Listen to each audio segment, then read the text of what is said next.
L'innovation sur Europe 1. Bonjour Anissa Mbida. Bonjour Dimitri, bonjour à tous. À partir d'aujourd'hui, nous sommes le 15 octobre, tous les sites pornographiques du monde vont devoir vérifier l'identité et l'âge aussi bien des visiteurs que des acteurs et actrices des films.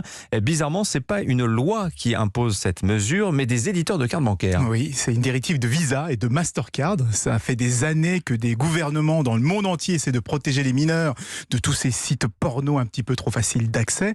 En France, ça fait plus d'un an qu'une loi a été votée. Mais comme vous l'avez certainement remarqué, mon cher Dimitri, rien n'a changé. Il suffit toujours de cliquer sur un bouton. Qu'est-ce que c'est que ce soupçon? J'ai 18 ans et n'importe qui va se rincer l'œil en cliquant sur un simple bouton. Eh bien, des éditeurs de cartes bancaires ont décidé de frapper ces sites au portefeuille. On le rappelle, un Visa, c'est 60% des transactions par carte dans le monde. Mastercard, c'est 30%.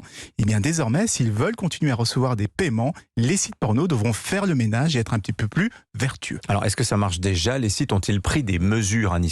Alors Dimitri, je précise, voir ce matin. Bah oui, évidemment. Ce sont les sites sur lesquels je n'ai pas l'habitude d'aller, mais il fallait que j'enquête, donc je suis en mesure de vous révéler que dans le réseau Pornhub, par exemple, le plus gros réseau de sites porno sur Internet, des milliers de vidéos ont déjà disparu et beaucoup affichent un message en attente de vérification. Donc il y a déjà un premier effet, même s'il reste toujours accessible en cliquant simplement sur le fameux bouton « J'ai 18 ans », on verra dans les prochains jours. C'est quand même assez étonnant de voir des organismes financiers prendre une position morale. On aurait pu penser que l'argent n'a pas d'odeur, Anissa. C'est vrai, mais en fait, tout ça est très politique. D'un côté, ils soignent leur réputation, et de l'autre, ils évitent d'être mêlés de près ou de loin à une affaire de trafic sexuel.